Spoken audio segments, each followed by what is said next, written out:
When we make the decision to start in this business, to be a real estate entrepreneur, we start out really just putting in the work, right? It is self-employed. It's not a true business owner.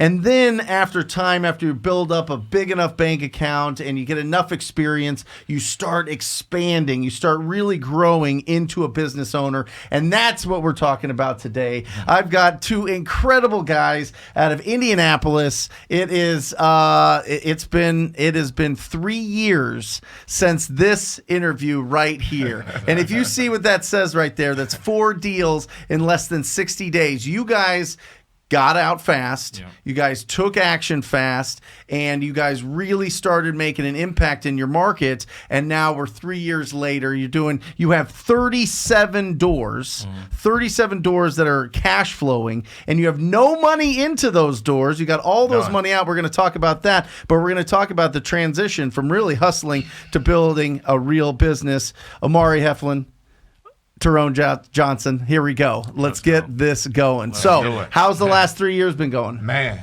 it's been a journey. Yeah. Man, it's been beautiful, though. It's been beautiful, man. Yeah. It's been beautiful. Yeah. So, 37 doors. You guys wholesale. You guys do turnkey.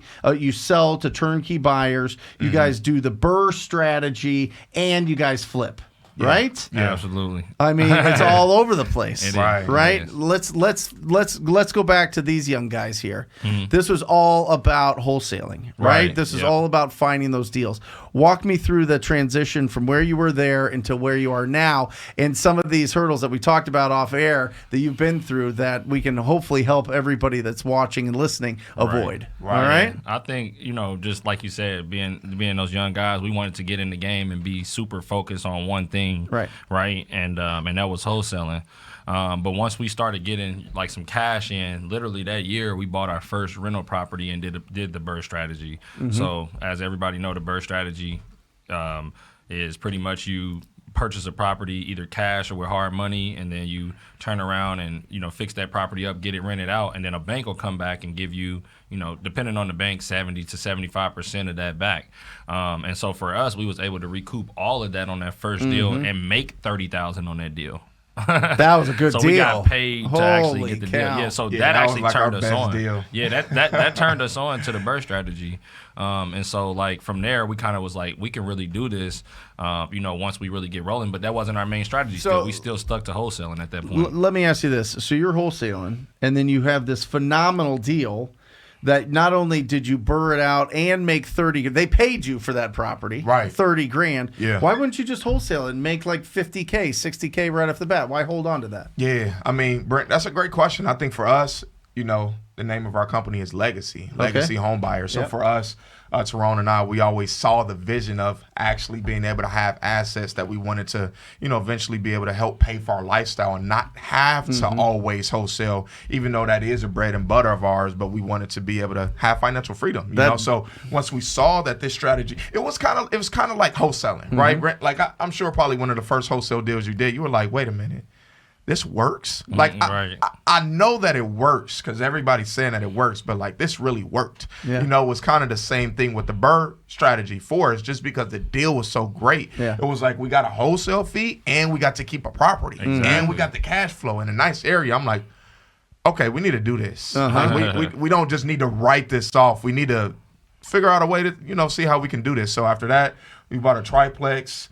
Did the same thing with that, and we kind of moved on, and kind of grown up. So proof of concept, and you guys were like, "Oh, okay, we can rinse and repeat this." Exactly. Absolutely. After you get that first one done all the way. Absolutely. How long does that take? How long does a BRRRR take to be able to?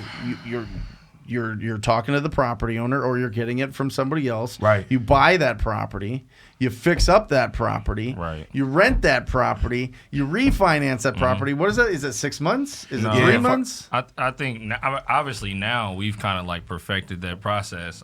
Initially it was a little longer because most banks most banks when you go out there they're gonna say 6 months. You have to. It's a seasoning period of 6 months before they'll allow you to refinance that. That you have to own it. You have to own it. Right. And so for us, it was finding a bank that that didn't need that seasoning period, but would still allow us to pull those funds out. So now, like it takes about like 60 days, right? And I'm talking from like purchase to the end of like the closing for the refinance, because they have to come out, praise the property, all that and the other, but it needs to be rented out for our bank in particular. It has to be rented out before they actually come out and appraise it, so that they have a lease in place, so that it shows, that the debt service is covered and all of that. But, initially that was really a issue for us, is finding a bank that'll allow us to, reel in that seasoning period, because 6 months is a long time. If you're holding your funds in a deal for 6 months, well, you can't keep repeating that strategy as quick. Unless you raise funds. Exactly. Unless you raise funds. Right. Exactly. And that's what you guys have been doing. Exactly. I mean, I personally invested into your guys' company. Absolutely. I mean, did you like it? I mean, I believe it. Yeah, absolutely.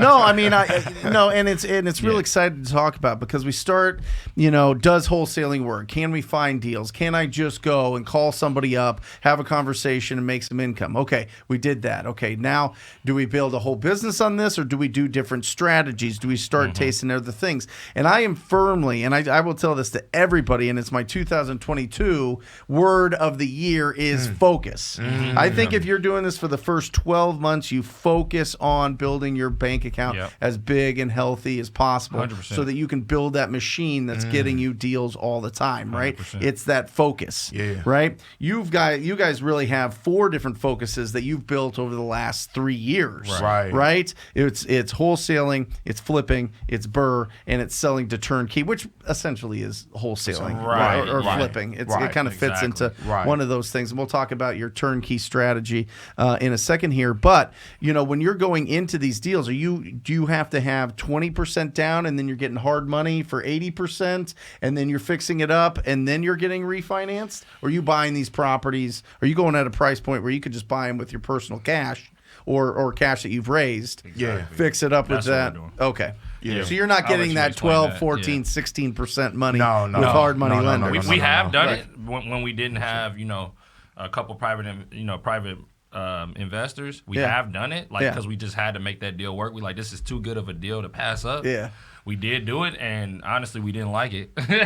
You know what I mean? All of those fees that come with it, the process of it, it's like, man, the pie gets small. Can we small. get to private money as fast as and I would rather have somebody that love us and trust us, and and if I'm giving that money, instead of it's going to them, obviously it's cheaper, with private money, but I would rather give it to somebody that I know, I love at least, you know what I mean, versus just a company or something like that. Personal listen, no joke. In 2009, a gentleman by the name of Jim Younger, he had sold his framing company here in Phoenix, and he was the grandpa of a buddy of ours.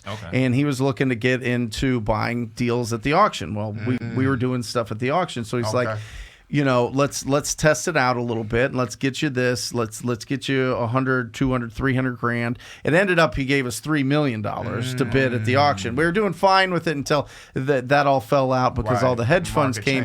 But we went to family barbecues. We sat down with the entire family and talked to them. All of a sudden, the nephew wanted to invest, and then all of a sudden, the brother wanted to invest, and it was like this whole beautiful family partnership, and it was not like that faceless just get hard money. You know what I mean? Exactly. It meant something, and I think that's better. Really cool. That was really interesting, and it got to the point where we were honest enough, and we said, listen, it's not working anymore. This strategy isn't working anymore. You guys take your money and your returns. I mean, they made like $1 million on it over a couple of years, right? They did very well, but it was just I totally agree with you guys. Being able to build that relationship and know what's going on, and now being able to do that with you guys, it's been phenomenal. I'm excited. We appreciate that too. I think another thing about that is just being confident, in what you're doing. Because for us, we know for a fact, when we take somebody's money that we're going to deliver. That's a complete fact. We told you that a year ago, right? And so I think that's a big thing too. So, how private money is set up, like with like those type of things, it almost feels like a partnership. It's a win-win. Like you said, they made $1 million over that time with you guys. Like it wasn't like they just was like, oh, let me invest in your business. And, I'm just helping you out. It's like, no, we're helping each other out in the process. Oh yeah, no, this was a money play for them. Exactly, 100%. Exactly. I mean, they liked us, but they liked the returns and liked us. Right. Exactly. Yeah. So I like it. I love when like I can win and the people that I'm dealing with can win at the same time. But here's the important thing, though. You guys did the work. You guys made the calls. You guys found the deals. You guys put together the systems. You guys found the opportunities. You guys built your buyer base. You guys put together a real legit plan when you came a year ago and was like, this is what we want to do. We want to raise some money to do this. Yeah. And I was like, yeah, I'd do that. And you're like, well, let's go. How fast? I was like, oh, let's go. Mari closing the deal. It was great. But I mean, that's what you have to do. And that's why, when we start out, being able to source the opportunity, source that discounted property is the foundation. You show that you can do that, people will give you money. People will. Yep. That's why wholesale is just so. It's sorry to cut you off. Yeah, no.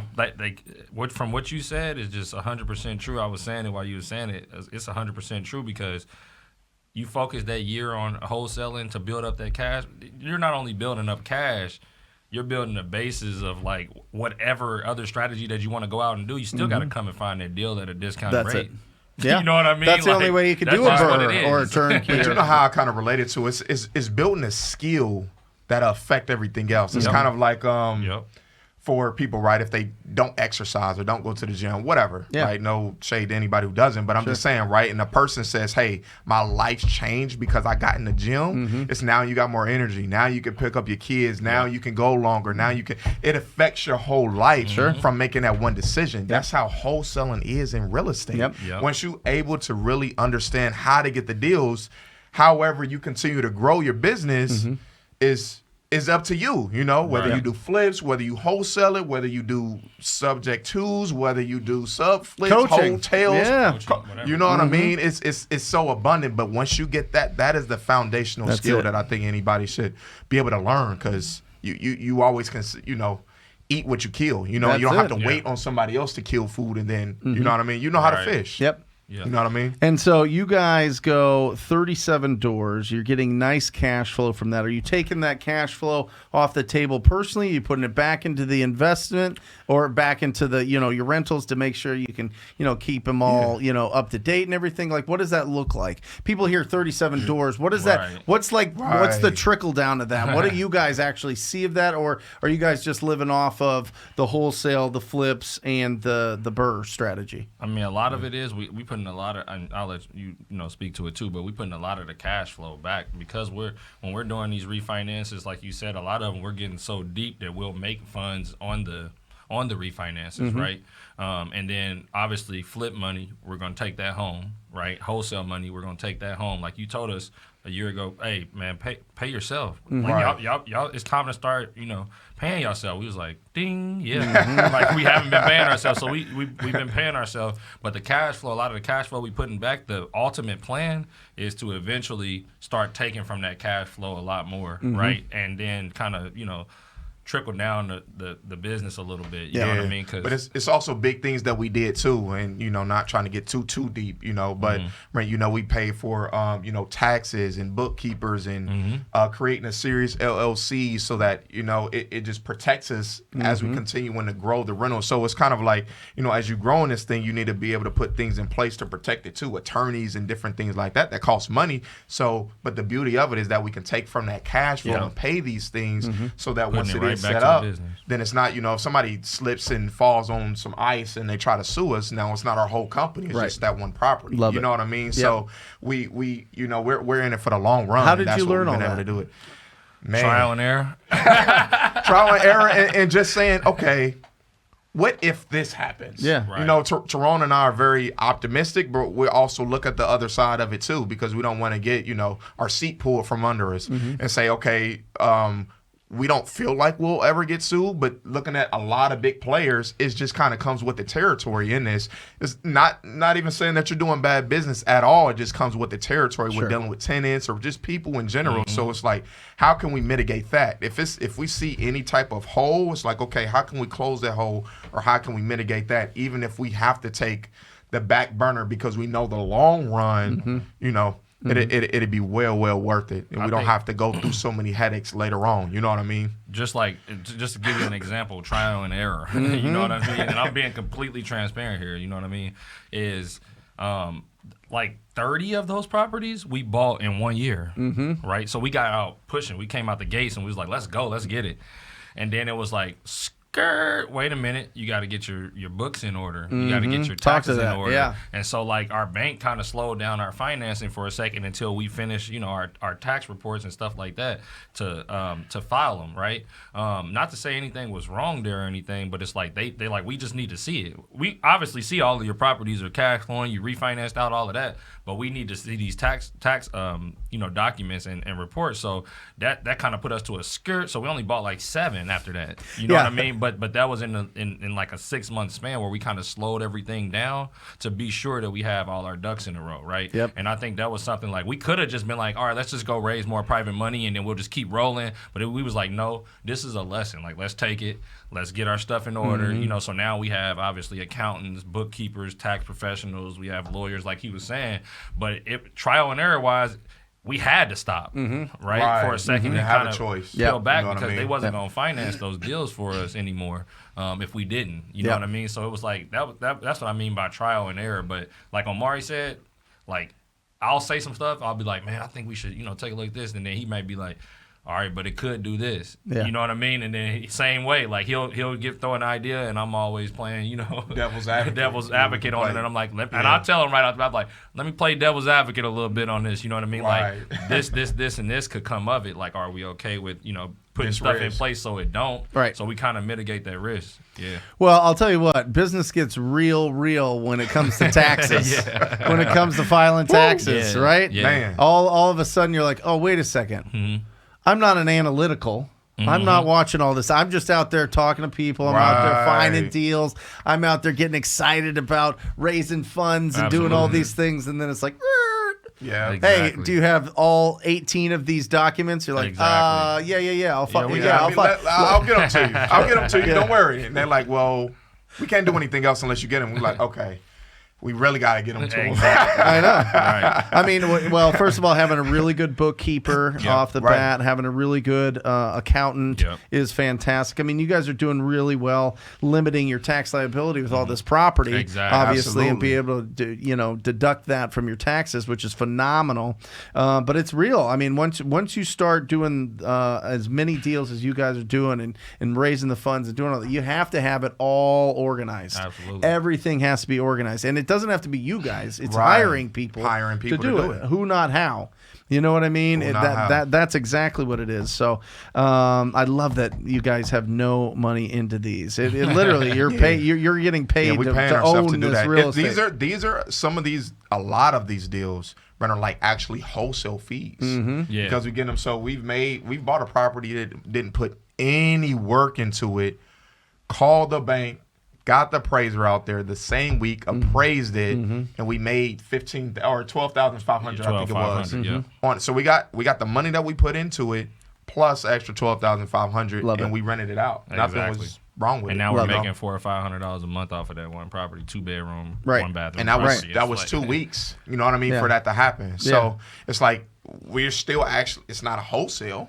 But it's kind of like we're wholesaling it to us. Oh, sure. You know what I mean? Ourselves, and we're able to actually keep the deal. So it's kind of like it's a double whammy for us. Get the income, right? Get the revenue in for the business. Plus, you're getting the cash flow once it's done. If you get the property at the right price, that's everything. Right. And I love. We talked about it off air. Your strategy on which ones which strategy you use for which deal, because you say, and I think this is really smart and really interesting to tell everybody. There's a certain price point that you go for your BRRRRs. Right? Yeah. What? Talk to me about that. I'll start off on the BRRRRs. I'll let you kind of take the flips. Yeah.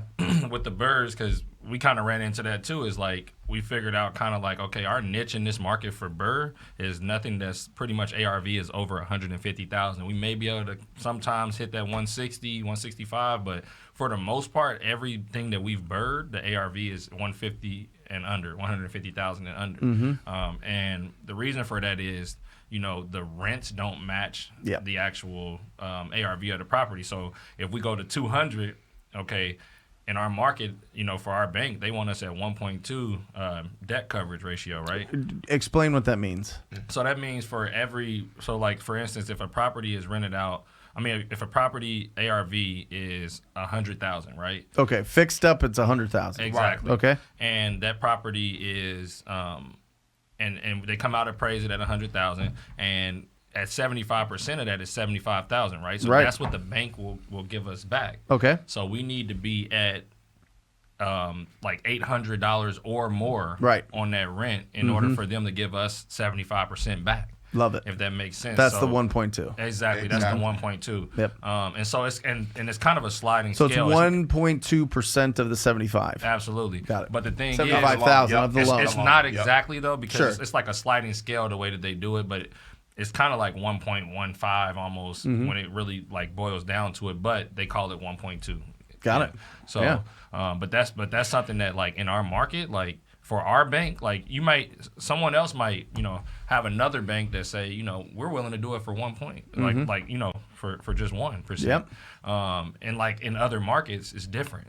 So these are the conversations you're having. You're talking to other banks, and you're like, what kind of debt coverage do you need? Absolutely. That's right off the bat now, you know, because we're looking for, you know, more banks. Because we're dealing with the president. But 4 years ago, if somebody said debt coverage, you'd be like, what the heck is that? Yeah. Right. We actually had the president of the bank on the phone. I said, okay, explain it to me. Yeah. And he was like, okay, well, debt coverage is this is what we need to do. I said, okay, that's wonderful. I understand. I get the concept.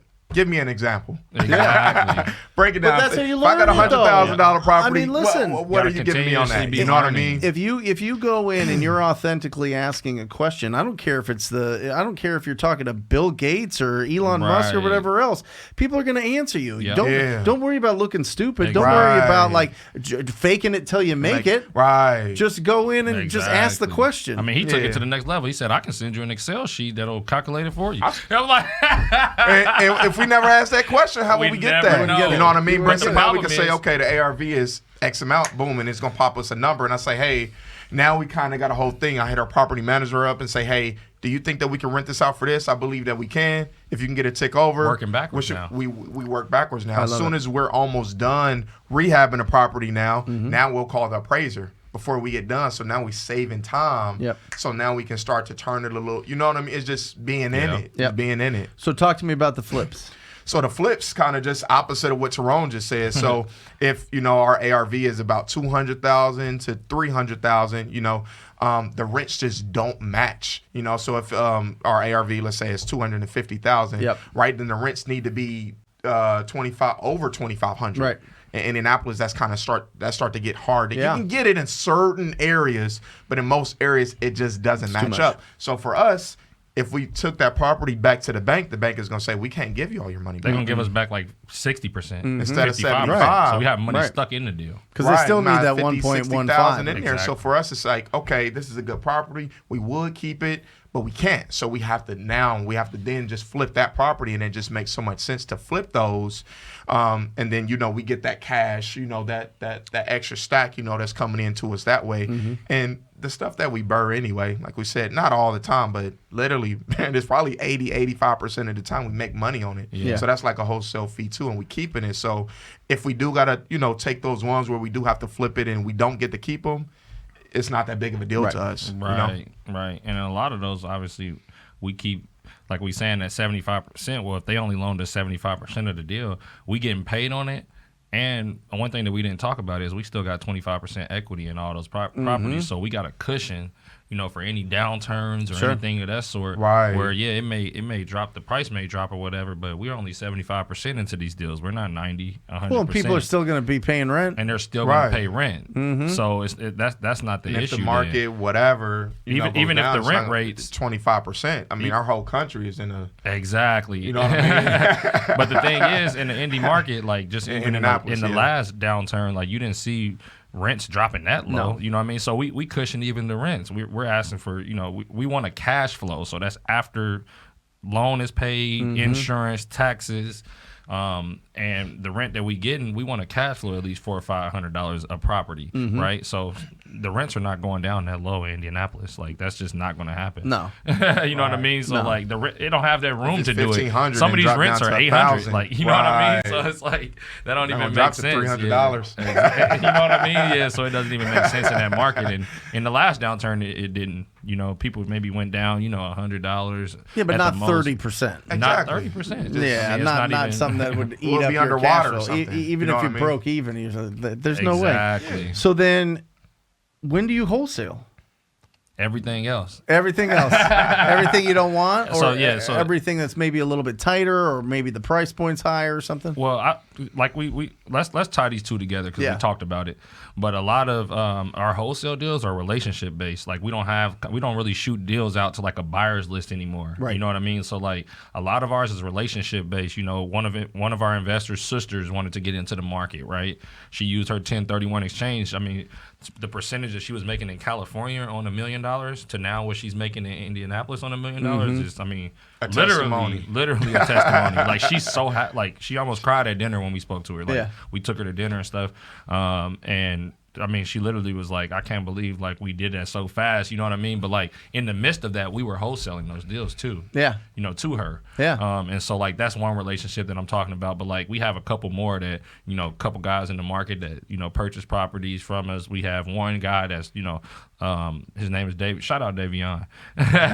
but he's, in the game, he's really, doing some marketing for himself. So we'll help him on deals and we'll partner with him. We'll help move the deal for him. So it hasn't really been like we're just shooting it out to a buyer's list. It's like, but the deals that come through for us that don't work for us, but may work for someone else, we'll wholesale those. You know what I mean? Or we do have the option of just taking it down and then just putting it back on the market. Yep. You know what I mean? Yep. So we'll do that as well too if it can for us. So that kind of comes with us, just raising more private money to be able to do it just on a bigger scale and kind of, go up to another level. But we got all those different options 3-4 years ago. We didn't. Yeah. We did that work though, Brent. You know what I mean? We built up 3,000 people on our list. Yeah. You know what I mean? But then when you wholesale a lot of deals, you get to see, okay, who's that top 20%? Well, and you guys are looking at that legacy, right? I mean, it's in the name that you guys are taking a lot of these great deals off the board for yourself. Right. Keeping those, getting a nice return to your private investors, and getting conventional financing on there. Exactly. And getting paid to do so. Right. Exactly. I mean, the reason I love this conversation because I think that it really shows, there's so much to this business. You got to start out finding the deals. Yeah. And then from there, you got options. Yep. Right. You got options on what you want to do and where you want to go. But I think you always have to be looking at that long term. How do I build assets? Because you can be rich. Rich is dope. Rich is having all that money and cash and going nice things, buying nice things and all that stuff. But it's not wealth. Yeah. Right. Wealth is that 25% equity that you've got in 37 doors right now that's growing every day. Exactly. It's growing every day because the loan's getting paid off and the appreciation. I mean, I think, Brent, in our last year, we had, maybe each of our properties go up and literally our net worth went up in this last year. For sure. So we got about maybe like we sold $2.5 million of equity in our properties right now. You know what I mean? Our loans are like 2.3 million, and it's like 2.5, 2.6 that we got in equity from there, and that's what we want to continue to build. That's it. You know what I mean? Exactly. Yeah, but how do you wrap your head around it? I mean, you can't use that equity right now. You can't pull it out and then all of a sudden just go buy something with it. Like, how do you stay disciplined to keeping the money in and growing this thing long term? How do you keep that? I think it's easy with. I'm sorry. Yeah, go ahead. I think it's easy with coming into the deal and you're into the deal for no money, for one. So like your money is literally not stuck in the deal. Right. So that's one part of it. Sure. But the second part of it is there's other avenues that you can use that equity. So you can go and get a credit line on that equity, and use towards it to invest more. There's other avenues to using it instead of just like taking the cash actually out. We exercise like 2 of those properties because it's like they rose so much. It was just like, I think it's time to go ahead and sell these 2 because because they went up so much. And we had a good situation that happened with them. But the thing is like, I don't think it's hard because we looking at it, we literally watching our net worth grow. It's like while we still making money. Yeah. Brent, I think the thing is too, just to add to what Tyrone said, is that option doesn't go away. If you want to sell the properties and you need to, you can. Yeah, but you guys could sell these properties right now, make $100,000 a month, right? Selling these properties and just living the life. Why not? Right? Right. I think for us, it was our initial goal is to actually be able to build a legacy. So a lot of these properties we want to keep like long term. Yes. You know what I mean? So for us, like there's one guy that's actually doing our property management now. He's like, me and my brother, we bought some properties back in 2015, 2014 in Indianapolis that like for like I think $300K total. And now all of them are worth $300K when they sold them. But they was like that was too good to pass up at that time. Like it was like 14, 15 properties. We sell out of these, you know what I mean? So I mean there is a top. Like if it gets there, we may be like, okay, yeah, this. But I think even when we do that, because for my everyday life, Brent, I don't need all of that. Got it. Like what am I gonna do with what am I gonna do with all that money? Right. Just have it chilling in the bank. Right. You know what I mean? So like I think even when we get to that point, it's more like we will most likely be selling and 1031ing. Of course. To something big. It's like, okay, are we doing multifamily? It's still a step, but you still got that there for whenever you want to make the play. And if you're making money, you don't have any money into the deal. You're making money on top of it as wholesale fees. You have your flips that's going on. You got your cash flow. You got different avenues that's coming in. Investors are, using their private funds to work with us. They're making a return. They're happy to continue to grow our business. We don't have to dig into the equity of it. You know what I mean? Why? Unless we have an opportunity where 100% makes sense. But now you're doing something, to really further that legacy. Right, but how good would you look on Instagram with some supercars and some, some planes and some helicopter rides and some big watches? It's you know what I mean? It's like, do you want to look good today or do you want to look good forever? Right. Do you want to, look like money or do you really want to change the trajectory of your family? Right. You know what I mean? Like, where are you at on that? And for us, it's always been, I love it. no matter how, that's the focus. It's the people around us. It's the impact. We give out scholarships in our community. We have dinners. We try to get people together. Our just vision is bigger. We want to actually truly make an impact, and that's part of why we do it. And not saying, okay, cool, we got this, and getting chains or shoes or clothes and going on every single vacation that we can. It's like that'll come, but you don't have to force it. When it's there, it's there. And if that's your personality, do your thing. But for us, I can't do that. And my mom is still, not okay. Or my dad or people that's close to me is still not in an okay position. And I know that I can kind of be a person that can, spearhead that, trailblaze that to get them into a better situation. That's my focus. That's the discipline. It's digging into that's our where the history. discipline comes from. It's digging into our history. Like, neither one of us have I think you may have an uncle, but neither one of us have definitely a person that I can go to right now in my family that say they own 30 properties, 20 properties, 10 properties. You get what I'm saying? One so is hard. One even is hard. So it's changing, like he said, changing the trajectory of that. Okay, now we own in land, we own in different things. Like I said, somebody else's strategy may be different. They may not need to do that. Their parents might have already got their future set up. They might have their kids' future set up. So they cool with being on Instagram and getting the money. They don't. Instant gratification. You know what I mean? But my thing is the instant gratification is a thing right now. Obviously, in the world, not just America. And I think a little bit of a little bit of patience can take you a long way in this business for sure. That's it. For sure.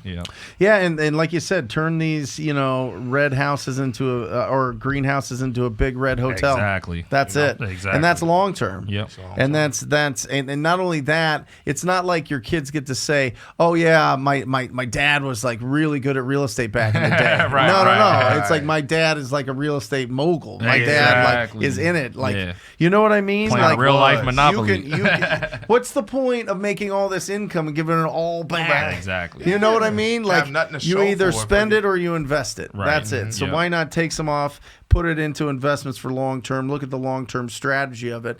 Because you're right. I would rather be doing this. I mean, I feel young at 40. You guys are real young, and you guys have so much time to enjoy the fruits of your labor. Right. You know what I mean? So much time. So why not hunker down for the first 10, 15 years of your career, go bananas, put as much money into the assets as possible, and then live the rest of your life however you want. Exactly. Right. I'm literally telling you, 7 years is like right there. That's at the low end. 10 years is right there. 15 years is like pushing it. But you really sprint and really get into it for that long, you're set. Right. Versus doing something for 45 or 40 or something like that, and still not being set. Well, we know, and in this business, there are people that are on the treadmill. They will repeat the same year every single day because, every single year for 10, 15, 20, 30, 40 years because everything that they make, they spend. That bothers me. Everything they make, they spend.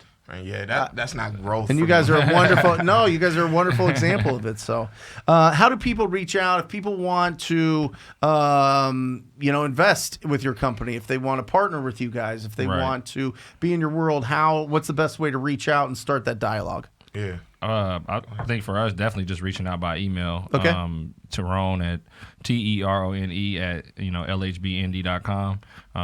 Omari.Heflin at LHBND.com as well.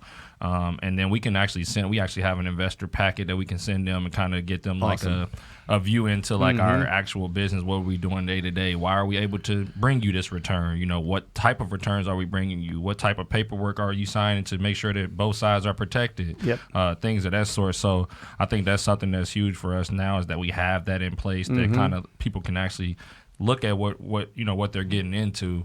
That way, when we move forward, everything is on a smooth basis. Yeah. And Brent, we also, like we said, our legacy is our thing. So we're super big on community, and we want to have people feel, a part of our journey. Sure. We have different investors that have different goals. Some investors, they may be a doctor, maybe a dentist, and they have extra funds that's sitting there and they want to invest. And some of them they want to continue to do their career and they just want to invest and say, hey, don't talk to me, just give me my return, I'm good. But then you have other people that's like, hey man, I have some extra funds sitting here, but I want to actually own things myself too. Sure.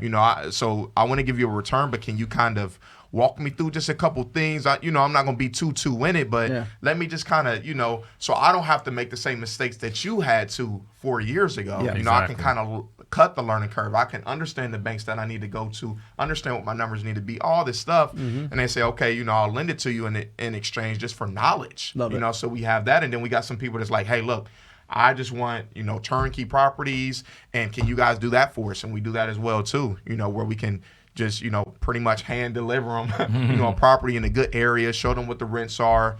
We got before and after pictures. We got, pretty much everything to make somebody who is interested in this business say, okay, I do feel comfortable just because of our track record and references and all of that stuff, And we always willing to have that uncomfortable conversation, because you got to think about it. Somebody's handing you all of this money. You know what I mean? So it's like I'm handing you, say, $100,000, right, for a year. That's huge for people. Yeah. You know what I mean? Like, and just like, here go $100,000. So there is some uncomfortable conversations, but like one thing in our business is transparency and being brutally honest. Sure. So we let them know like right away. Everything we sign in paperwork to make sure you're protected, make sure we protected. We're personally guaranteeing our loans. I don't know if a lot of people out there are doing that. That means we got the utmost confidence in our deals that we're doing because we're personally guaranteeing. I mean, you come to us. And that's, by the way, for anybody, it's not like these guys are just like, yeah, we personally guarantee it. It's a document. I mean, it's something that a judgment could be put on if the money doesn't, you know what I'm saying? Anyone of these Like, properties that we talking about, Yeah. any one of these properties that we talking about are personal. And you have funds. assets, the whole thing. Yeah, we got so. I love it. I love the journey you guys are on. I support the journey you guys are on. I love it. I love you guys. You guys are absolutely phenomenal. Thank you for coming in. Man, appreciate it, man. Appreciate you. All right. Thank you. All right. See you guys. Awesome. Thank you for tuning in to this podcast episode. If you're interested in joining the most proactive group in real estate investing, it is the TTP coaching program. It is the TTP family. Go to wholesalinginc.com/TTP. That's wholesalinginc.com/TTP. Go and check out what it's all about. But you're going to have to keep scrolling and scrolling and scrolling because there are so many amazing success stories. So if it feels good in your gut, sign up for a call. I look forward to working with you personally. And that's it. As I sign off, I want to tell you I love you and I encourage you to go talk to people. See ya.